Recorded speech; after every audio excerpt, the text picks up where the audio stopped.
యాక్చువల్గా ఈరోజు మార్నింగ్ అంటే ట్యూస్డే మార్నింగ్ అంబలి వేస్తారండి ఊర్లో. ఆ అంబలి దీంట్లో కూడా వేస్తారండి. ఈవినింగ్ టైంలో వస్తారు వీళ్ళు. నెక్స్ట్ అక్కడ వెనకాల చూడండి, ఇదే అనమాట పూజ చేస్తారు. ప్రతి ఒక్కరి ఇంట్లోకి వెళ్తారు, వెళ్ళి లోపలికి వెళ్ళి పూజ చేస్తారు. అది చూడండి, వెళ్తున్నారు కదా, అలా తీసుకొని వెళ్తారు. అలా వెళ్తే సాక్షాత్తు ఆ గంగమ్మ తల్లి నట్టింట్లోకి వచ్చినట్టుగా భావిస్తారంట అందరూ. నాకు కూడా తెలియదు, నేను కనుక్కొని చెప్తున్నానండి. ఇలా వెళ్ళి వాళ్ళైతే మంచిగా కొంచెం ఏదో పూజలు అంతా చేసేసి బయటకు అయితే వచ్చేస్తారు. ప్రతి ఒక్కరి ఇంట్లోకి వెళ్తారు చూడండి.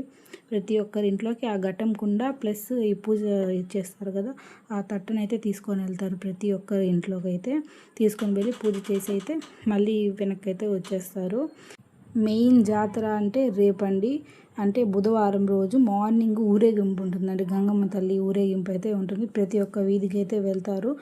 అసలు కన్నుల విందుగా ఉంటుందండి. అది చూడాలంటే నెక్స్ట్ వీడియోలో పెడతాను. రేపు రెడీగా ఉండండి. Okay, bye. సబ్స్క్రైబ్.